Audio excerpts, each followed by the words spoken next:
Salut à tous les cracks du football anglais, vous êtes sur All In PL et situation exceptionnelle, je suis actuellement en voyage en Chine et au Japon. Là actuellement je suis à Pékin pour les 3 prochaines semaines. Du coup je vais suivre les matchs en décalé et faire les débriefs en décalé. Là j'ai dû me lever à 1h du matin pour suivre les rencontres d'Arsenal et de Manchester City. J'ai fini de regarder tout ça, il était à peu près 6h ou 5h30, quelque chose comme ça. Il est actuellement 7h, 7h30, j'ai pris mon petit déj, j'ai eu le temps de faire ma séance de sport. Vraiment, je suis totalement en décalage horaire, je sais plus trop où j'en suis. Donc voilà, c'est la situation actuelle. Je vais faire donc tous mes débriefs. En tout cas, je vais essayer d'en faire un maximum. Il est possible que j'en loupe quelques-uns parce que quand même, je suis en vacances, donc c'est le moment de récupérer. Aujourd'hui, on va débriefer les 2 rencontres donc, qui nous intéressent. Arsenal qui affrontait Everton et Manchester City qui affrontait West Ham. 2 rencontres ultra importantes entre les matchs de Champions League pour les 2 équipes. Petite intro et c'est parti.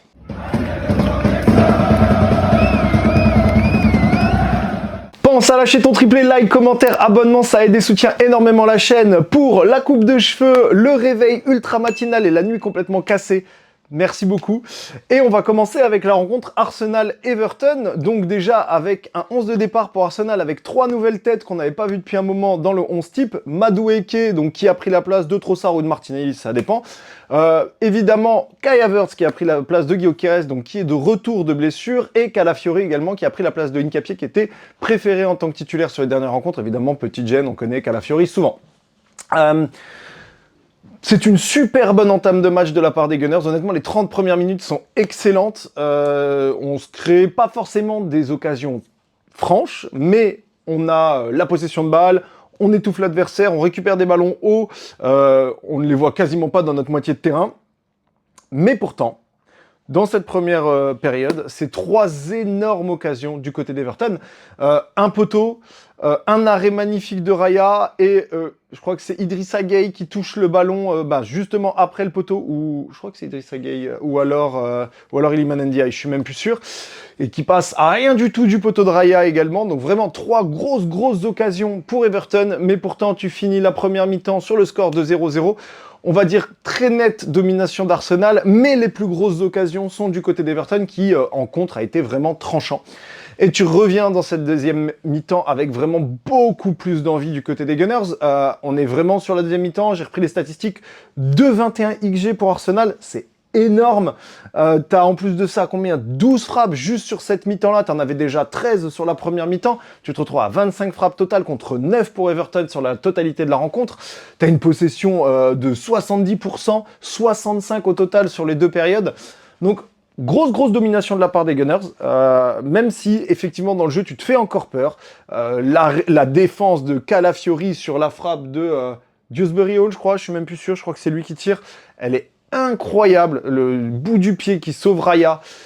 Défensivement, ça a encore une fois été des guerriers, t'as tout le monde qui s'arrache. Donc défensivement, Arsenal, c'est toujours aussi propre, c'est toujours aussi combatif, il y a toujours cette grinta du côté d'Arsenal, mais on a toujours des gros manquements offensifs.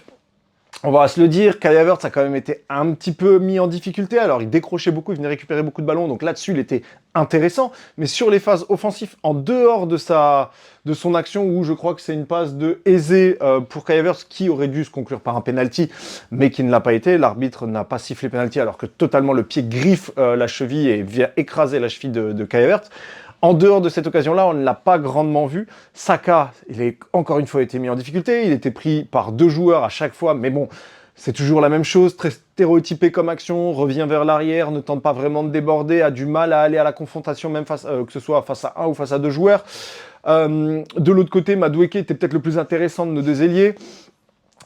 Donc j'ai déjà dit Kai Havertz, Eze, on avait du mal à le trouver, il tentait beaucoup de choses, franchement j'ai trouvé qu'il avait cette envie d'aller vers l'avant et de tenter des passes tranchantes, mais il ne se proposait pas assez au milieu de terrain et il ne réussissait pas assez à toucher de ballon, tout simplement.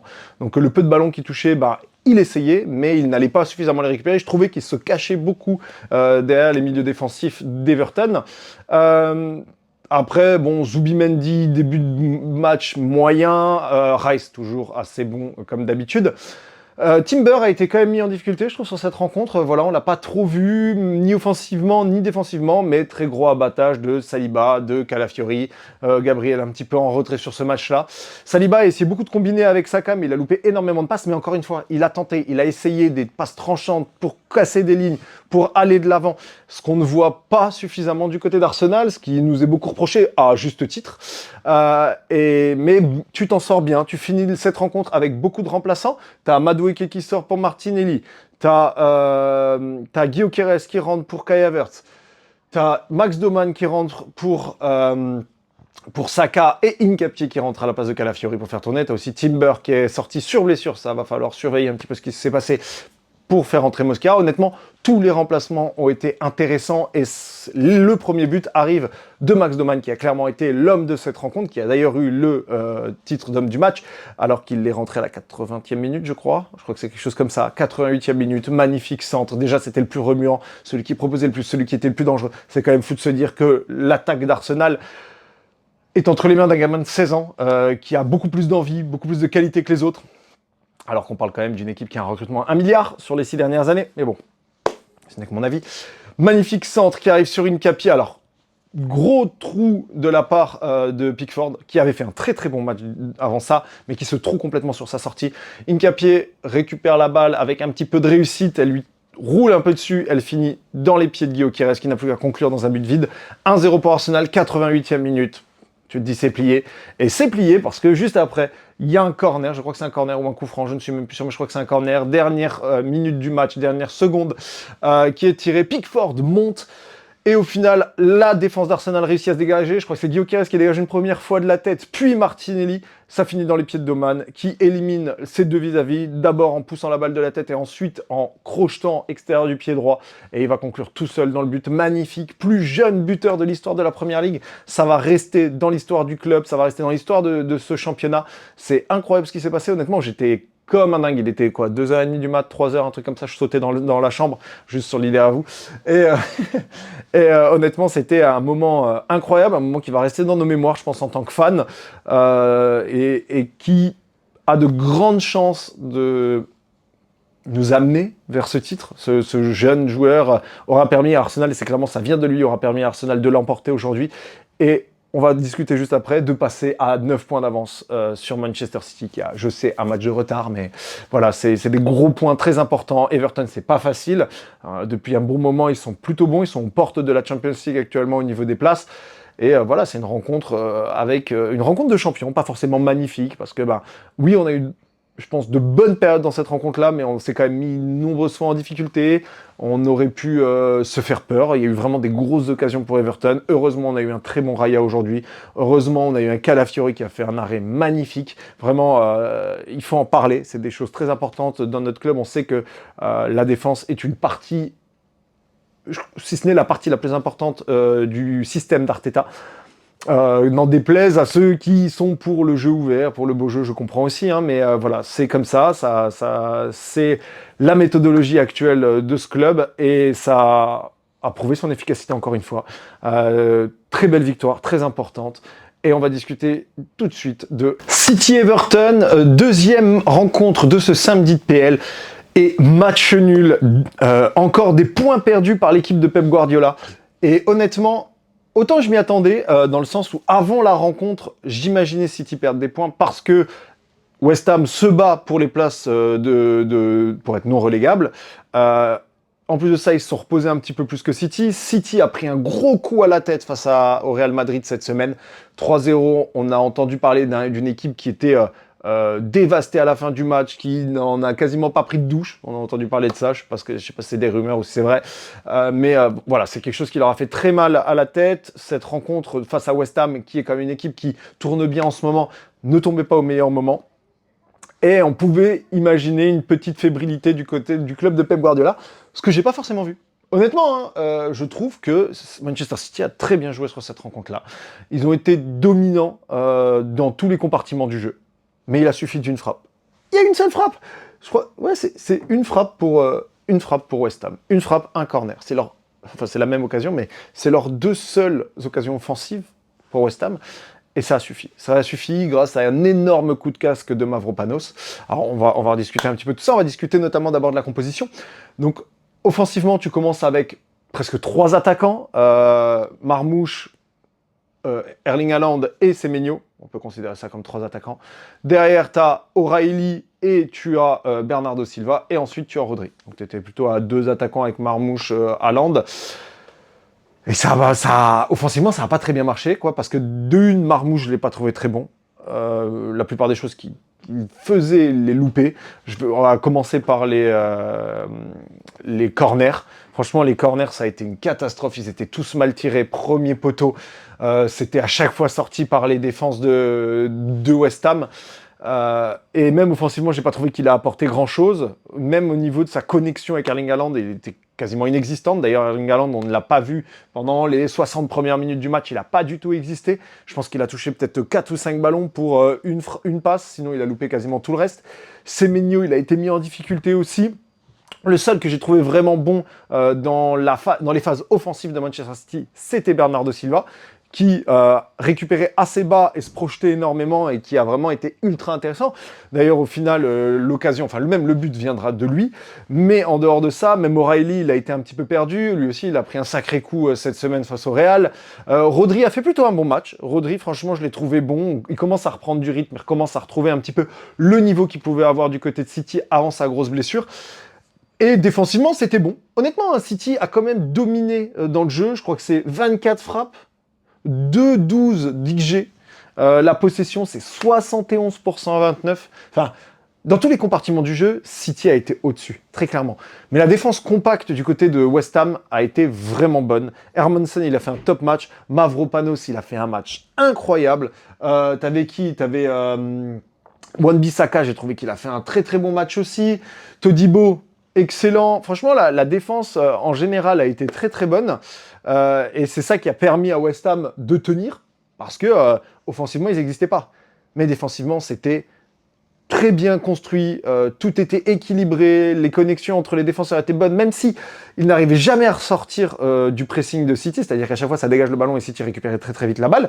Défensivement, ça coulissait, c'était coordonné, c'était une vraie partition de la part des joueurs de West Ham. Et ça a marché, ça a payé, parce que sur la seule occasion que tu te crées, tu marques, malgré le but juste avant, peut-être 5 minutes avant de Bernardo Silva, qui aurait pu te faire changer complètement le mindset du match, parce que tu pars clairement dans l'optique de faire un match nul. Tu te prends un but assez rapidement dans la rencontre, tu te dis merde, c'est foutu, et au final tu réussis à marquer sur le premier corner. Tu te dis ouais, on est quand même chanceux là-dessus, mais le plan de jeu ne change pas. Les hommes de Nuno Espirito Santo ont vraiment été... c'était des guerriers, voilà, sur le terrain, ils ont tenu jusqu'au bout. Maintenant, des grosses questions se posent du côté de City, je pense notamment à l'absence de Cherki, à l'absence de Foden, qui se sont fait ressentir énormément. Je comprends pas comment Pep Guardiola peut ne pas profiter du talent, de la grinta d'un Cherki. Voilà, je ne comprends pas, c'est actuellement le meilleur passeur de City, le deuxième meilleur passeur de la Première Ligue. Sa connexion avec Erling Haaland, elle est incroyable, on l'a vu, dès qu'il est rentré sur le terrain, il n'a pas cessé de le chercher. Après, là, Haaland a beaucoup manqué d'efficacité, parce que sur les 30 dernières minutes, on le voit beaucoup plus, il a 3-4 frappes qui arrivent, où normalement là-dessus, il est chirurgical, mais en ce moment, il a du mal. Avec l'arrivée de Semenyo, on sent que c'est plus compliqué. On le sentait également en début de saison, parce qu'en début de saison, City n'était pas incroyable dans le jeu, mais Haaland sauvait les meubles en marquant très souvent. Il a quand même marqué 22 buts là déjà, je crois. Il en est à 7 passes ici. Franchement, au niveau statistique, c'est énorme. Mais ça arrivait très tôt dans la saison. Il a été vraiment très très performant, un petit peu à l'image de ce qu'Haaland peut avoir d'habitude. Mais là, il a un petit coup de mou et malheureusement, ça pénalise énormément City, qui a du mal à conclure leurs occasions. Parce qu'en plus de ça, Semenyo n'a pas non plus été très, très efficace et très pertinent dans cette rencontre-là. Donc c'est des gros points de perdu pour City, actuellement 9 points d'avance pour Arsenal. Là c'est compliqué d'imaginer un retour de la part de City, parce que même si, avec le match de retard qu'ils ont, ils viennent à le gagner, ils se retrouvent toujours à 6 points d'Arsenal, même s'ils battent Arsenal à l'Etihad, et derrière Arsenal aura toujours 3 points d'avance, ce qui prévaudrait une défaite d'Arsenal et de passer devant au goal average, parce qu'Arsenal a quand même une petite avance là-dessus. Arsenal, c'est plus 39 de goal average, City, c'est plus 32. T'as quand même 7 buts d'écart. Faudrait vraiment une masterclass de la part de City pour venir remporter ce titre. Je pense que ça va être compliqué. Je pense que mine de rien, la défaite face au Real et le match retour qui risque d'être une élimination à moins d'un gros comeback. J'ai quand même du mal à l'imaginer parce que là, c'était très très dur pour City. Ils sont vraiment fait manger au Santiago Bernabéu. Mais ouais, la fin de saison risque d'être compliquée. C'est sûrement la dernière de Pep Guardiola qu'on sent un petit peu plus sans idée, ouais, je pense qui actuellement pénalise son club parce que je pense vraiment que c'est une erreur de ne pas titulariser Cherki et on n'a pas arrêté de le voir tout au long de cette saison où il a été préféré à des O'Reilly actuellement, même si O'Reilly je le trouve très bon. Je suis désolé, faire monter O'Reilly au milieu de terrain pour préférer Ait Nouri, ok, Ait Nouri a fait un bon match, mais tu peux pas préférer au milieu de terrain titulariser un O'Reilly alors que tu as un Cherki qui est totalement ton maître à jouer dans cette équipe. C'est une faute professionnelle, tout simplement. Et ça va se payer cash parce que le titre, je pense qu'il est perdu pour City. Je pense que la Champions League, c'est très mal barré. Il te reste les cups. Tu as une finale face à Arsenal le 22 mars. Tu es encore en liste en FA Cup. Tu es encore en liste sur les 4 compétitions. Mais c'est mal embarqué dans toutes, sauf les cups, évidemment. Donc on verra ce que ça va donner. Ça pourrait être une saison blanche pour City, la deuxième d'affilée. Je pense que ce serait la dernière de Pep dans le cas précis, dans ce cas précis. Donc on verra un petit peu ce que ça donne. En attendant, Arsenal est plutôt bien parti pour enfin remporter un titre après 22 ans. On l'attendait, pragmatisme, on a entendu toute la saison que cette année c'était la bonne. En tout cas, il fallait que ce soit la bonne après 3 gros échecs sur les 3 années précédentes, 3 places de deuxième. Waouh, on souffle un petit peu. Franchement, celle-là, en tant que fan d'Arsenal, elle fait du bien. Elle fait vraiment du bien. Ça a été une très bonne soirée. Je suis content de m'être réveillé pour aller voir ça. En tout cas, n'hésitez pas à soutenir la chaîne, que vous soyez fan de football, d'Arsenal, de City, d'autres clubs de Première Ligue ou tout simplement de la beauté du ballon rond. N'hésitez pas à vous abonner à cette chaîne. Pour les efforts fournis, même à l'autre bout du monde, je continue à faire des vidéos. En tout cas, je vous souhaite à tous un très bon week-end de PL. Salut mes cracks!